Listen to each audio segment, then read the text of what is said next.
Howdy folks, Chuck here. We're making some Celtic Knot rolling pins. We've had a couple of failures here. I've got some issues with glue ups, so I'm going to make some corrections on them, but we'll get rid of this one anyway. And a major fail that we had was I've already taken this apart. This was also a rolling pin. I cut the two ends off the right and left side.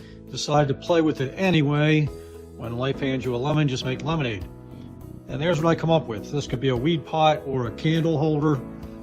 Multiple options. You let your imagination go crazy. But I thought, let's try it anyway to play with the rest of this thing. This will end up in the wood burner to heat the shop. But there's opportunities here to just make a design change.